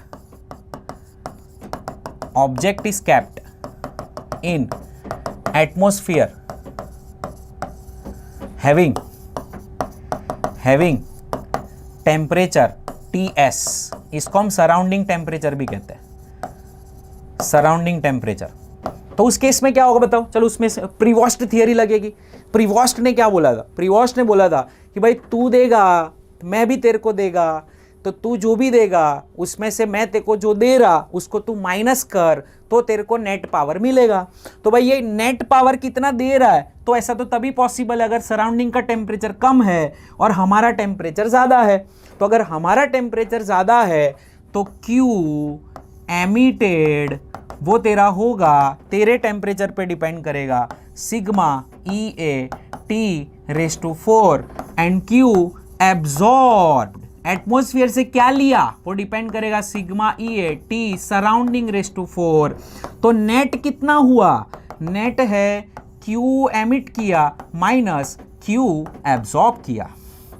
let's not से Q, इसको हम P कहते हैं तो वो बेटर रहेगा ना। पावर बोल हम बात कर रहे हैं पावर की, एनर्जी की नहीं, ठीक है। तो ये सारे Q को हम बना देते हैं P, ये भी हो गया P net, P emit minus P absorb.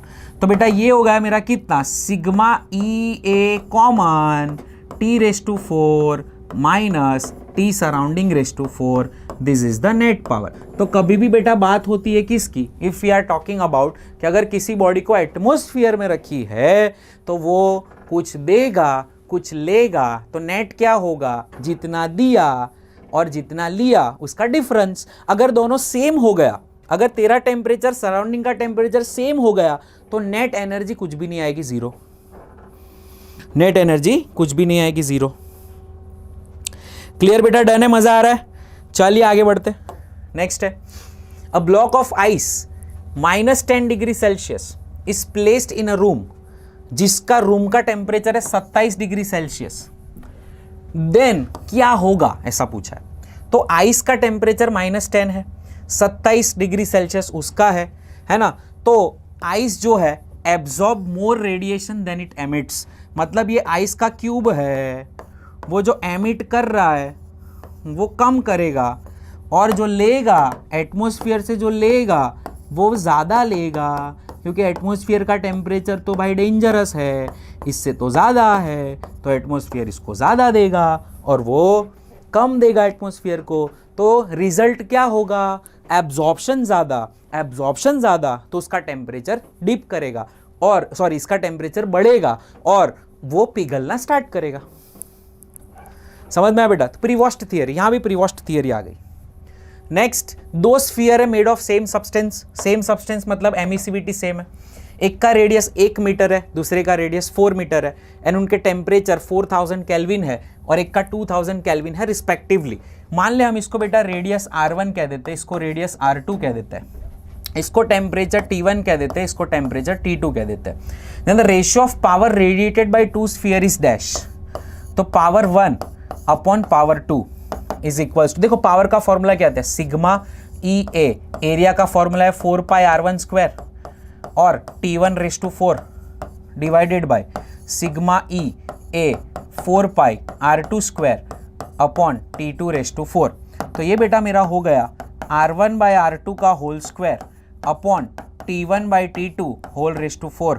So that is equals to R1 कितना है 1 बाई 4 का होल स्क्वायर इनटू T1 कितना है 4000 बाई ये है बेटा 2000 का होल रेस टू 4, गेले गेले गेले, और ये 2 जा 4 हो जाएगा, तो ये बेटा हो जाएगा 1 बाई 4 का square 16 multiplied by 2 raise to 4 is again 16 by 1, है ना।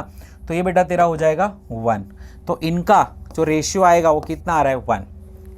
ठीक है बेटा, समझ में आया? फाइन। ये ज़्यादा टेम्परेचर पे है 4000 पे, लेकिन क्योंकि इसका रेडियस छोटा है और ये बड़ा रेडियस वाला है तो इसी वजह से उनका पावर ऑलमोस्ट सेम आ रहा है।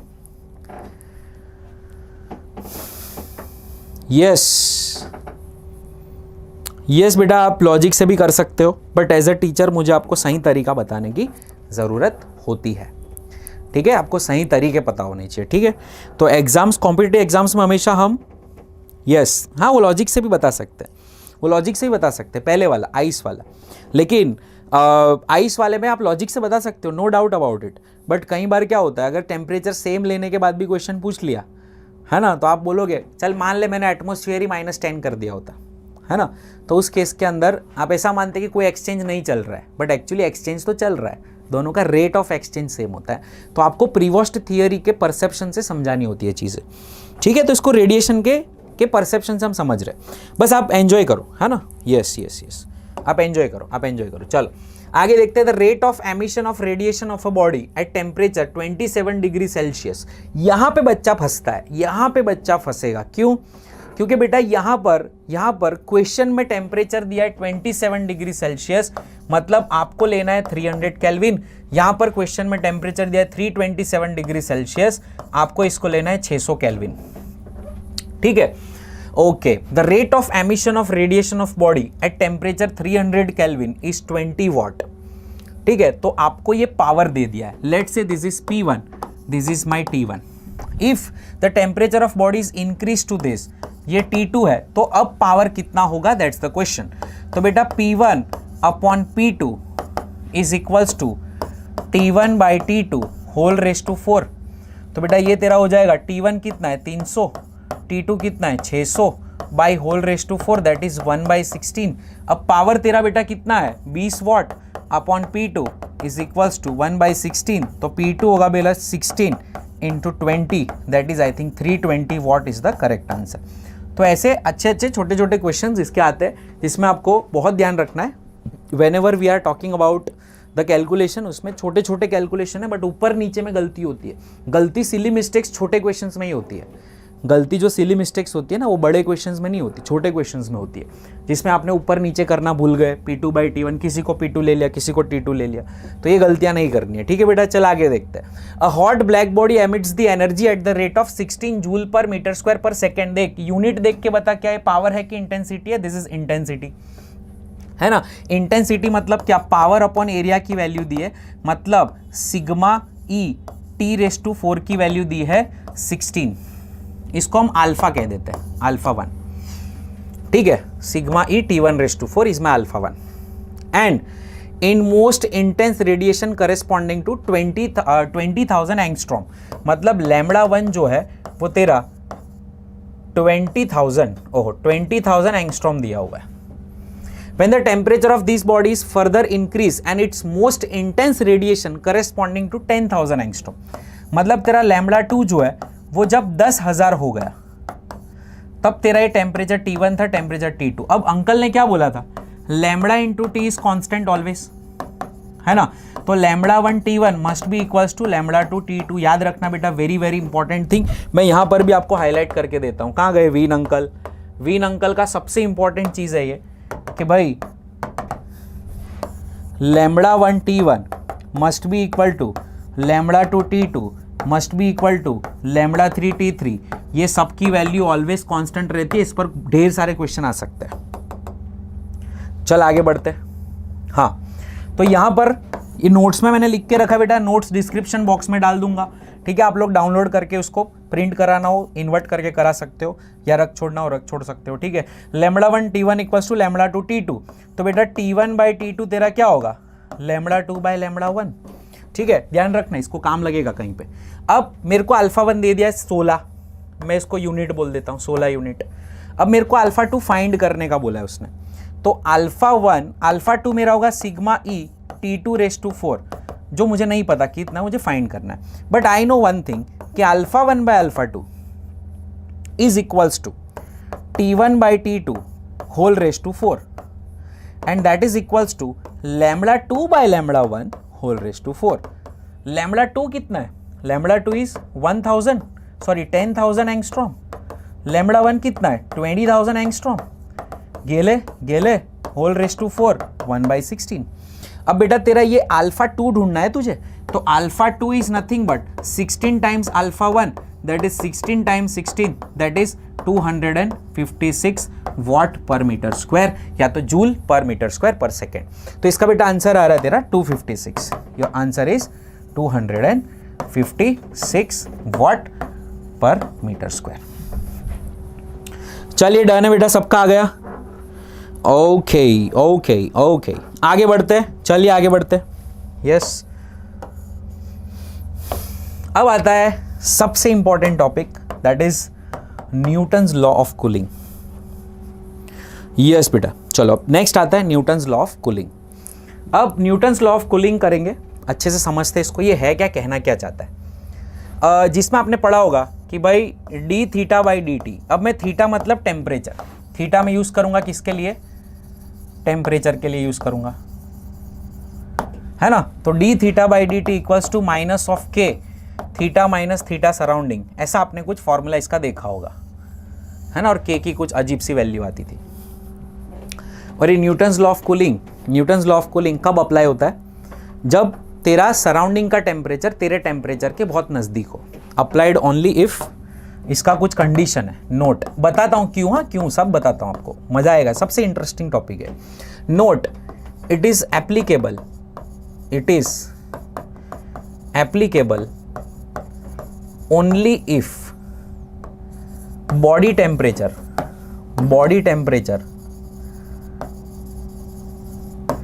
is close to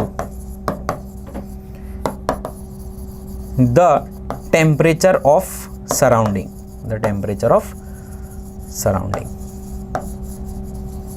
ठीक है। अब बेटा ये कहना क्या चाहता है, देख ये कहना क्या चाहता है, थोड़ा समझते हैं अच्छे से। देख, मान ले तेरा कॉफी का कप है ना, कॉफी का कप वाला एकदम बेस्ट एग्जांपल, और ये कॉफ़ी का कप जो तेरा है वो 70 डिग्री सेल्सियस पे है और तेरा जो एटमॉस्फेयर है वो 30 डिग्री सेल्सियस पे, ठीक है।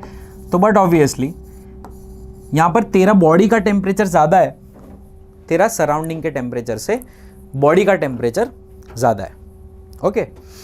तो इस केस में क्या होगा, ये टेम्परेचर डिफरेंस बहुत ज़्यादा है तो रैपिडली हीट लॉस्ट करेगा और ये बॉडी ठंडी होना स्टार्ट करेगी, कूलिंग स्टार्ट करती है। बेटा अगर इसका कूलिंग स्टार्ट होगा तो मान लीजिए 5 मिनट में 50 डिग्री सेल्सियस पे आ गया, लेकिन 10 मिनट लग गई उसको 40 डिग्री सेल्सियस पे आते आते, मतलब 70 डिग्री सेल्सियस से 50 डिग्री सेल्सियस का सफ़र उसने 5 मिनट में तय कर लिया, फटाफट ठंडा होने लगा। लेकिन जैसे जैसे उसका टेम्परेचर एटमॉस्फेयर के नज़दीक आता जाता है, उसका जो rate of drop of temperature, इसी वजह से यहाँ पर माइनस लगाया जाता है क्योंकि टेम्परेचर डिक्रीज हो रहा है, तो टेम्परेचर का जो ड्रॉप है उसका जो रेट है वो स्लो हो जाता है, मतलब D theta by D T becomes slower, है ना। ये इसका स्लोप जो है वो डिक्रीज होता है, वैसा हम ग्राफ में देखेंगे। तो D theta by D T जो है वो स्लो हो जाता है, टाइम के साथ टेम्परेचर देना उसका कम हो जाता है। समझना बेटा ध्यान से, है ना। देखो आप प्रीवोस्ट थियरी को भी रिलेट कर सकते हो, जब 70 डिग्री सेल्सियस पे था तो रेडिएशन पूरे गांव का दे रहा था, अब वो 50 पे आया तो उसका रेडिएशन भी स्लो हो गया और एटमॉस्फेयर तो दे ही रहा है उसी रेट से, तो अब तेरे जो देने का रेट है वो कम हो गया ना, तो अब तो स्लोली ठंडा होगा। समझ में? यस। अब लाइक समझना ये फॉर्मूला आया कहाँ से, ये फॉर्मूला कहाँ से आया वो हम करने वाले हैं, वो मज़े करेंगे, के की वैल्यू क्या होती है वो भी देखेंगे, ठीक है। बहुत मस्त चीज़ है, ध्यान से देखना, सुनना, समझना, ठीक है। चलो भाई, क्या मैं कह सकता हूं, अगर मैं किसी चीज़ को, अगर मैं एटमॉस्फेयर को हीट दे रहा हूं तो मैं ठंडा होऊंगा ना, तो मैं जो हीट दे रहा हूं वो मेरी होगी ms डेल्टा थीटा। ये the energy which I had given, जो मैंने एनर्जी दी वो कितनी है, ms डेल्टा थीटा। और मेरे जो पावर का फॉर्मूला था, ये इसको मैं कह देता हूं, इसका नाम लिख देता हूं, the energy lost by coffee, energy lost by coffee is Q which is equals to ms delta theta. तो टेम्परेचर के साथ साथ एनर्जी लॉस्ट की। अब नेक्स्ट है, फॉर्मूला था अपना टेम्परेचर के हिसाब से कि भाई अगर मैंने जो रेडिएशन दिया वो कितना दिया मुझे फाइंड करना है, मेरा टेम्परेचर कुछ है, मैंने रेडिएशन दिया कितना दिया मुझे फाइंड करना है। तो मेरा जो फॉर्मूला था वो डिपेंड करेगा मेरा टेम्परेचर और सराउंडिंग टेम्परेचर के डिफरेंस पे डिपेंड करेगा। तो उसका पावर का फॉर्मूला था, power is equals to sigma E area, मेरा टेम्परेचर का 4th पावर, और मैं टेम्परेचर यहाँ पे थीटा से बताने वाला हूँ, मेरा थीटा का 4th power minus theta surrounding का 4th पावर, ठीक है। ये पावर है, लेकिन मुझे तो पावर नहीं चाहिए, मुझे क्या चाहिए, मुझे चाहिए एनर्जी पर यूनिट टाइम। मैं पावर को क्या बोलूँगा, पावर को मैं बोलूँगा energy per unit time delta T, that is called my power. अब बेटा यहाँ से मैं अगर Q को इक्वेट करूँ तो मुझे मिलेगा sigma E A theta raise to 4 minus theta surrounding raise to 4, ठीक है। Now let's say this was my equation 1 and this is my equation 2। और बेटा इस केस के अंदर अगर हम बात करें तो इसको और इसको अगर मैं इक्वेट करता हूं तो आई विल बी गेटिंग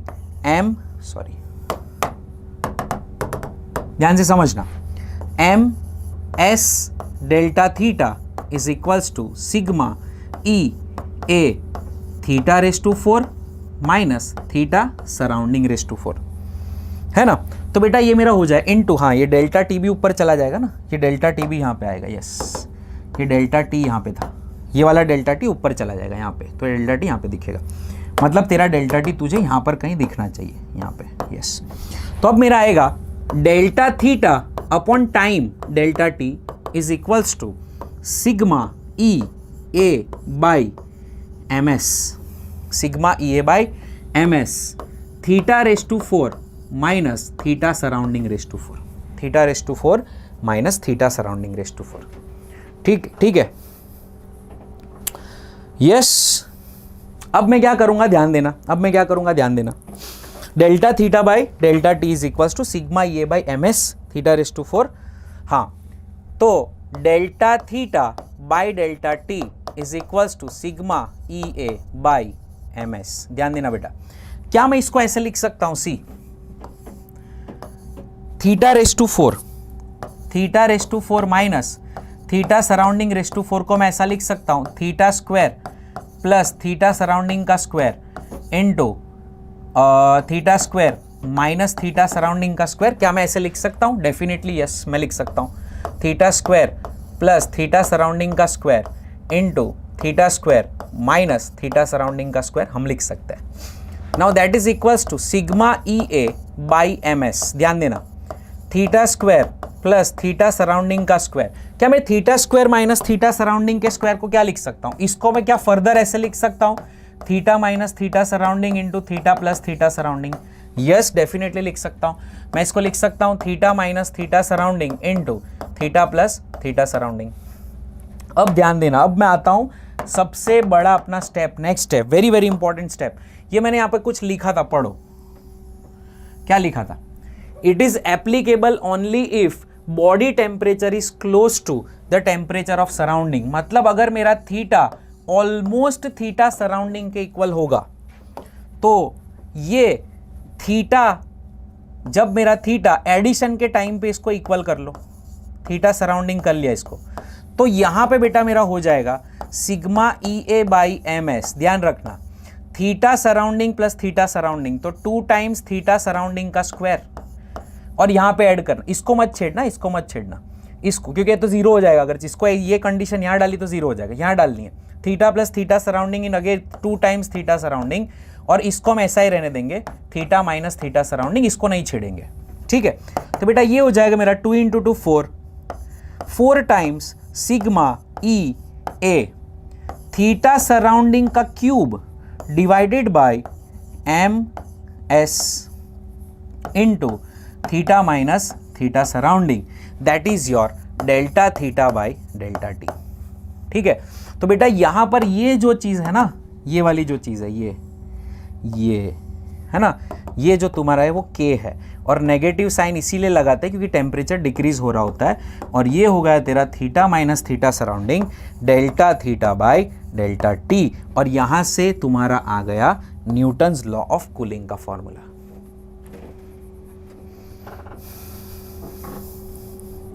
बेटा आपको पूरा अच्छे से वीडियो स्लोली देख लेना, मैंने पूरा रिकॉर्डेड है, आपके पास ही रहेगा। अयान आराम से देख लेना यार, अभी तू मेरे से रिपीट मत करवा, है ना, तो अच्छे से देख ले, मस्त समझा है मैंने, है ना। जिसने बेटा अभी ज्वाइन किया ना, आप यार पूरा आराम से देख लो, आपके लिए बनाया मैंने, है ना, स्पेशल टाइम निकाल के बनाया, और अच्छे से बनाया, मस्त सारी चीज़ें कवर की है, कुछ भी बाकी नहीं रहेगा। इवन ये डेरिवेशन भी दे दिया आपको, ठीक है, कि कैसे आया ये पता होना चाहिए। ठीक है, चलो तो अभी हम ये कैलकुलेशन पर पहुंचते हैं यहाँ पे। अभी बेटा यहाँ पर हम इसको कभी कभी ऐसे भी लिखते हैं, है ना, अगर इंस्टेंटेनियस के फॉर्म में लिखते हैं तो D theta by D T is equals to minus of K theta minus theta surrounding, इसको ऐसे भी लिखा जाता है। तो यहाँ पर हम इसको अगर इंटीग्रेट करते हैं, D theta upon theta minus theta surrounding is equals to minus of K D T हो जाएगा, है ना।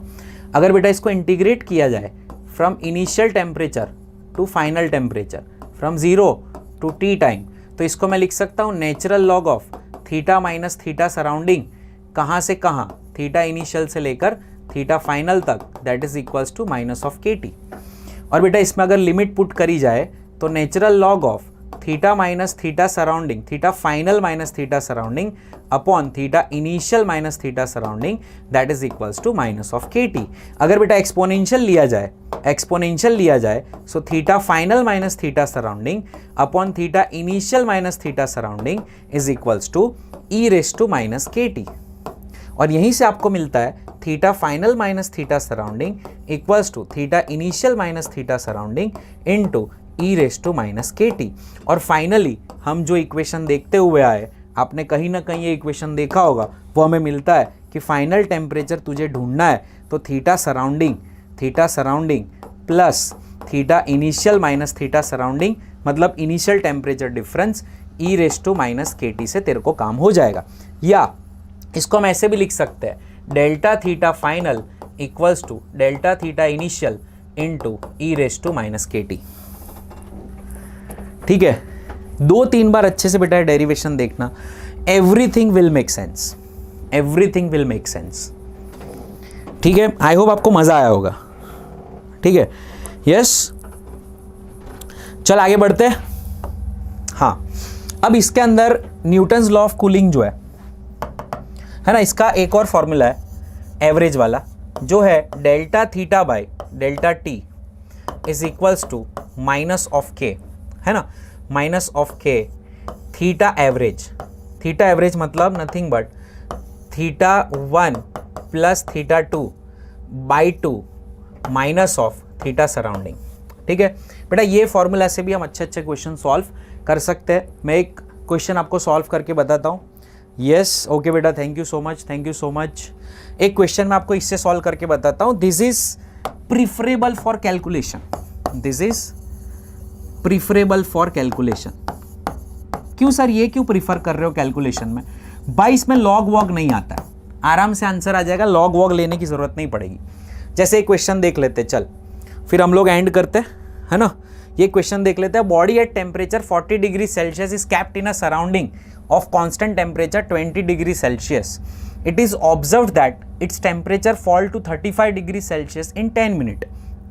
Find how much more time will it take for the body to attain a temperature of 30 degree Celsius. तो ये easy questions होते हैं। ठीक है, जैसे दो इक्वेशन लाना है, delta theta by delta T equals to minus of K theta average minus theta surrounding. जैसे चलो 40 से कितना गया, 35 गया, तो 40 माइनस 35 कितने टाइम में गया, 10 मिनट में गया, 10 मिनट में गया, is equals to minus of K average कितना होगा, तो 40 प्लस 35 बाई 2 माइनस सराउंडिंग का टेम्परेचर क्या था, 20 डिग्री सेल्सियस। ठीक है, तो बेटा अब इसको अगर हम देखें तो 40 माइनस 35 इज 5, तो 5 by 10 is equals to minus of K 75 minus 40 by 2, that is nothing but minus of k 35 by 2। ठीक है, तो बेटा ये तेरा 5 2 ज़ा 10 हो जाएगा, 2 2 गेले हो जाएगा, तो 1 is equals to minus of K into 35। ठीक है, ये तेरा इक्वेशन 1 आ गया। और जहाँ भी मुझको k यूज़ करना होगा मैं माइनस ऑफ 1 बाई 35 यूज़ कर सकता हूँ। ठीक है, अब मैं एक और इक्वेशन बनाऊंगा। जब वो 35 डिग्री सेल्सियस से 30 डिग्री सेल्सियस पे जा रहा है, तो अब सेकेंड इक्वेशन यहाँ पे बनेगी, तो 35 माइनस 30 बाई कितने टाइम में जा रहा है हमें फाइंड करना है, is equals to minus of K 35 plus 30 by 2 minus of 20। तो बेटा ये तेरा हो जाएगा, 35 में से 30 गए तो 5, 5 by T equals to minus of K 35 plus 30 that is 65, 65 minus 40 by 2 that is minus of 25 by 2। तो बेटा यहाँ पर अगर हम इंटू के, तो बेटा अगर यहाँ पर हम के की वैल्यू पुट करते हैं तो 5 बाई टी इक्वल्स टू के की वैल्यू आई थी तेरी माइनस ऑफ 1 बाई 35, है ना, इंटू माइनस ऑफ 25 बाई 2। तो ये माइनस माइनस गेले, है ना, माइनस माइनस गेले, 5 5 ज़ा 25, 7 5 ज़ा 35। तो ये तेरा बेटा हो जाएगा कितना देख ले, और 5 5 भी गेले, सो टी इक्वल्स टू तेरा आएगा 14 मिनट। तो आप देख सकते हो कि इतना डिग्री सेल्सियस ड्रॉप होने में, 40 से 35 होने में उसको जितना टाइम लगा था खाली 10 मिनट में हो गया था। 40 से 35 मतलब 5 डिग्री सेल्सियस का लॉस 10 मिनट में हो गया था, लेकिन 35 से 30 जाने में उसको 14 मिनट लग गए। मतलब जैसे जैसे तेरा टेम्परेचर लोअर होता जाएगा, मिनट टू सेकंड में नहीं लिख सकती है, नहीं बेटा चलेगा ना, इट्स ओके, आंसर भी मिनट में ही तो आ रहा है, तो इट्स ओके, अगर पूछा तो कर सकते हैं। ठीक है बेटा, आ गया आंसर, आ गया। आंसर पे डिपेंड करता है, वो रेशियो ही है ना, रेशियो में कोई दिक्कत नहीं आएगी। आप मिनट में करो फाइंड, सेकंड में करो, रेशियो में दिक्कत नहीं आएगी, है ना। तो आई होप बेटा आप लोग को समझ में आ गया होगा पूरा ये गेम क्या है। देखो अब इसमें मैंने कुछ क्वेश्चंस पीछे दिए आपके एक्सरसाइज के लिए, आप वो क्वेश्चंस फाइंड कर सकते हो। यही मेथड यूज़ करनी है कि 10 मिनट में इतना कूल होके इतना गया तो कितना होगा। देख जेईई मेंस 2018 का क्वेश्चन है, same to same question. 50 degree से 40 डिग्री 300 सेकेंड में गया, टेम्परेचर 20 डिग्री है, तो नेक्स्ट 5 मिनट में कितना होगा। जेईई मेंस 2020 में पूछा है। नेक्स्ट सेम क्वेश्चन, 5 मिनट में बॉडी 75 से 65 गई, 25 डिग्री टेम्परेचर है, तो नेक्स्ट 5 मिनट में क्या होगा। जेईई मेंस 2021 का क्वेश्चन है। बहुत अच्छे अच्छे क्वेश्चन है, हम आराम से, ये भी एक क्वेश्चन 2021 का है। तो ये सारे क्वेश्चन मैंने आपको बेटा होमवर्क में दिया है, आप खुद करो, आपको मजा आएगा, एकदम ईजी है, ठीक है, एकदम इजी है। आई होप बेटा आपको रेडिएशन वगैरह में अब कोई दिक्कत नहीं होगी, और दिक्कत होती है देखो कॉन्सेप्चुअल क्लैरिटी की ज़रूरत होती है। अगर आपको कॉन्सेप्चुअल क्लैरिटी है तो दिक्कत नहीं आएगी, है ना। मज़ा आ गया ना, फाइन। तो conceptual clarity is very important. अगर कॉन्सेप्ट्स क्लियर है तो कोई दिक्कत नहीं आएगी, आप कॉन्सेप्ट समझने में हमेशा काम करो। यस, सेकेंड्स में कैलकुलेशन लंबी हो जाती है, फाइन। तो बेटा ये लिंक सेव करके रखना, ठीक है। कभी भी दिक्कत आती है रेडिएशन के अंदर तो ये 1-1.25 घंटे का वीडियो है, 1.5 घंटे का मैक्स वीडियो होगा, वो आप देख लोगे तो इसका दिक्कत नहीं आएगी कभी भी। फाइन बेटा, डन। चलो मिलते हैं, बाय बाय, सी या, टेक केयर।